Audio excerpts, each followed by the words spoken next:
Good morning students, class 12th। कैसे हैं आप सब? I hope you all are well. आज हम आपकी आरोह भाग 2 से गद्य भाग से जो है चैप्टर पढ़ने जा रहे हैं नमक। नमक के नाम से आप समझ गए होंगे कि जो आप डेली यूज में लेते हैं, इसके पीछे भी जो है कहानी है और इसकी लेखिका है रजिया सज्जाद जहीर। तो पाठ पढ़ने से पहले जो है हम लेखिका का परिचय जान लेते हैं। लेखिका मूलतः उर्दू की कथाकार सज्जाद जहीर का जन्म 15 फरवरी 1917 को अजमेर राजस्थान में हुआ था। इन्होंने बीए तक की शिक्षा घर पर ही प्राप्त की तथा विवाहोपरांत यानी विवाह के बाद इलाहाबाद से उर्दू में एमए की परीक्षा उत्तीर्ण की। इन्होंने लखनऊ में करामत हुसैन गर्ल्स कॉलेज व सोवियत सूचना विभाग में अपनी सेवाएं प्रदान की। इन्होंने कहानी, उपन्यास व बाल साहित्य सृजन करने के साथ साथ अन्य भाषाओं से उर्दू में अनुवाद भी किया। जर्द गुलाब, अल्लाह दे बंदा दे, कहानी संग्रह, सरे शाम, सुभान अल्लाह में दे उपन्यास इनकी प्रसिद्ध कृतियां हैं। सामाजिक सद्भाव, धार्मिक सहिष्णुता और बदलते पारिवारिक मूल्यों को उभारने के प्रयास के साथ ही सामाजिक यथार्थ और मानवीय गुणों का सहज सामंजस्य इनकी कहानियों की विशेषता है। अपने उत्कृष्ट लेखन के लिए इन्हें सोवियत भूमि नेहरू पुरस्कार, उर्दू अकादमी, उत्तर प्रदेश अखिल भारतीय लेखिका संघ अवार्ड से सम्मानित किया जा चुका है। 18 दिसंबर 1979 को इनका देहांत हो गया।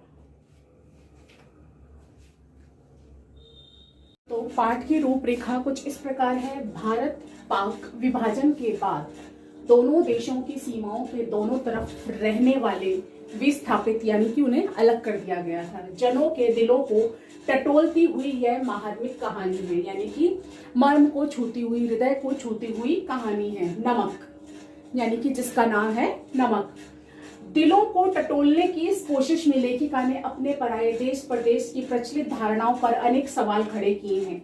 भारत में लाहौर से विस्थापित होकर आई सिख बीबी आज भी लाहौर को अपना देश मानती है, यानी कि जो इसमें कहानी में सिख बीबी है, जब भारत और पाकिस्तान जैसे अलग हुए थे तो लाहौर से अलग होकर वो भारत आई थी, लेकिन आज भी उनका जन्म स्थान जो लाहौर है उसे ही वो अपना देश मानती हैं। जबकि कस्टम अधिकारी जो कि पाकिस्तानी हैं, दिल्ली को और भारतीय कस्टम अधिकारी ढाका को अपना देश मानते हैं। लोगों की यही विचारधारा स्पष्ट करती है कि भले ही राजनीतिक अर्थ में उनका देश बदल चुका है, परंतु उनके हृदय का देश वही है जो उनका जन्म स्थान है।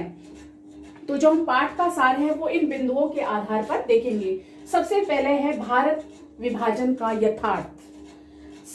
सफिया का पाकिस्तान में स्वागत, नमक को कस्टम से निकालने की योजना, सफिया का स्वप्न, सफिया की वापसी, भारतीय सीमा में सफिया का प्रवेश, कस्टम अधिकारी का निर्णय। यानी कि नमक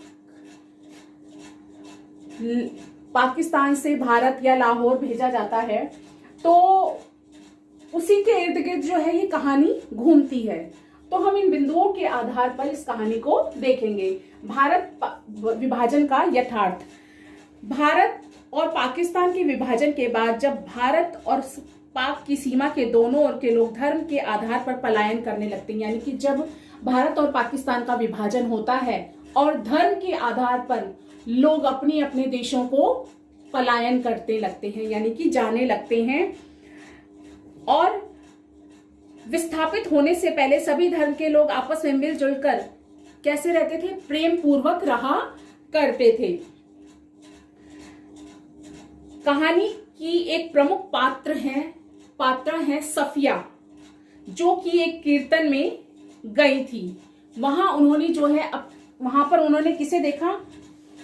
उन्होंने एक सिख बीबी को देखा जो कि उसे अपनी माँ की तरह ही लगती थी। वह उन्हें अपनी माँ का स्मरण करते हुए देखने लगती है, यानी कि जब वो किसी कीर्तन में जो है एक सिख बीबी को देखती हैं तो वो उन्हें बिल्कुल अपनी माँ के समान दिखाई देती है, कि वो जैसे लगता है कि उनकी माँ ही वहां बैठी है और उन्हें देख करके वो अपनी माँ को याद करने लगती है।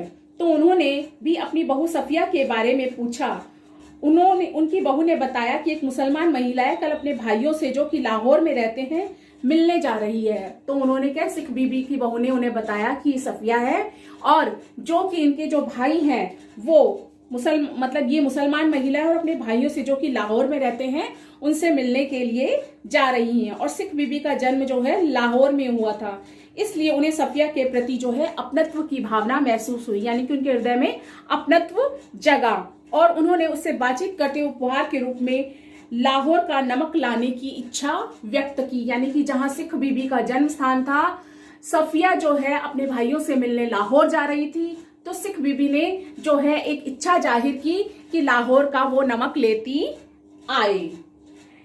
इस तरह दोनों अपनी सीमाओं को भेदती हुई एक हो गए और इस प्रकार से जो है दोनों अपनी अपनी सीमाओं को तोड़ करके एक हो गई, यानी कि उनके जो है हृदय आपस में मिल गए। फिर है सफिया का पाकिस्तान में स्वागत। सफिया जो है अपने रिश्तेदारों के पास अब लाहौर पहुंचती है। वो अपने सभी भाइयों, दोस्तों और जानकारों से मिली। लगभग उसने उनके साथ वहां पर 15 दिन बिताए और उनके प्यार और सौहार्द में 15 दिनों में उसे पता ही नहीं चला कि वह सिख बीबी के द्वारा व्यक्त की गई नमक की इच्छा को नहीं भूली।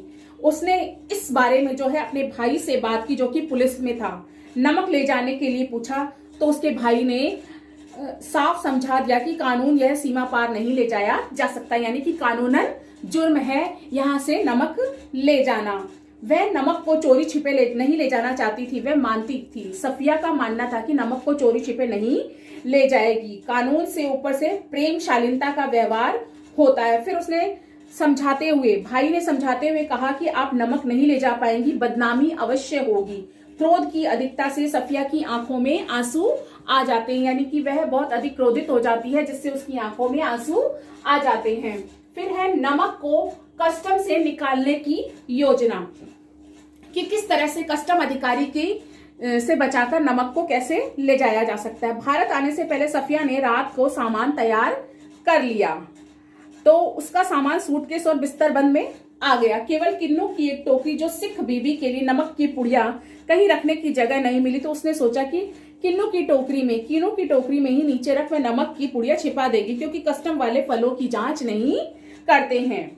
इस तरह नमक की पुड़िया का उपहार वह सिख बीबी के पास पहुंच जाएगा। फिर है सफिया का स्वप्न।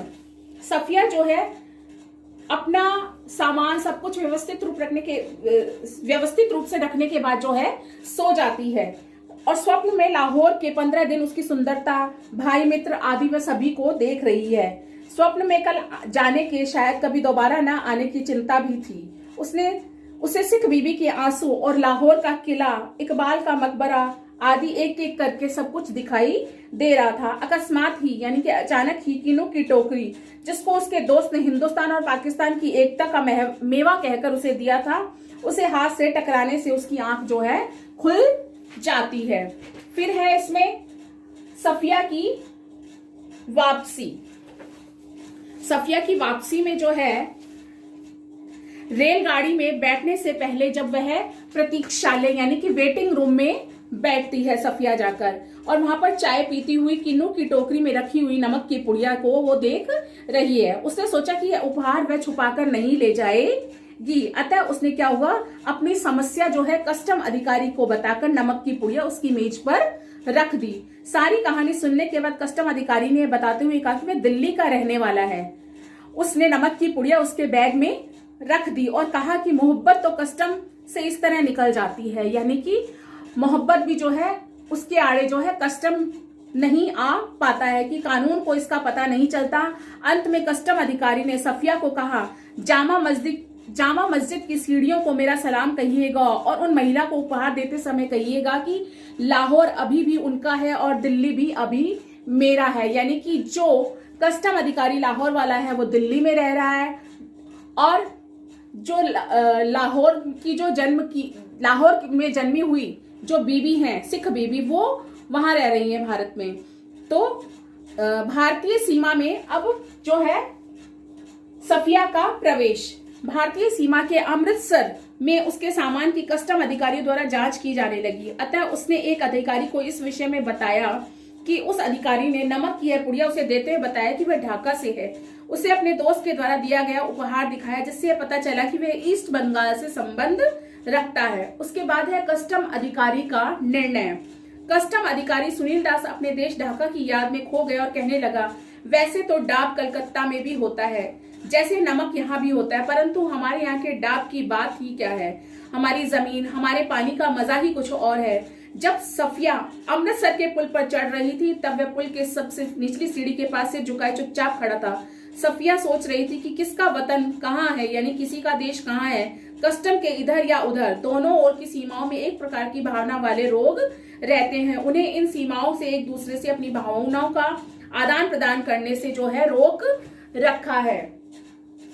तो ये थी जो कहानी नमक के इर्द गिर्द घूमती है। और लेखिका जो है इस कहानी के माध्यम से क्या कहना चाहती है।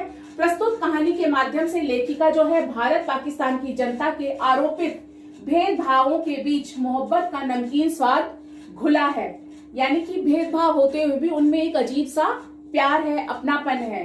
भारत पाक का विभाजन लोगों के दिलों को नहीं बांट पाया है, यानी कि अभी भी उनके दिलों में मोहब्बत बसती है। विस्थापितों को राजनीतिक बाधा के कारण अलग तो कर दिया गया, यानी कि जब देश अलग हुए वो किसके कारण हुए थे, राजनीति के कारण हुए थे, किंतु उनके दिल अभी भी जुड़े हैं। लेखिका यह बताना चाहती कि जनता इस भेदभाव को नहीं चाहती है। ढाका हो, दिल्ली हो या फिर लाहौर हो, सबके नाम अलग अलग हो सकते हैं, परंतु वहां के रहने वाले लोगों के दिल नहीं बांटे जा सकते, यानी कि सबके दिलों में अपनों के प्रति, अपने देश के प्रति, अपने वतन के प्रति मोहब्बत अभी भी जिंदा है। Thank you.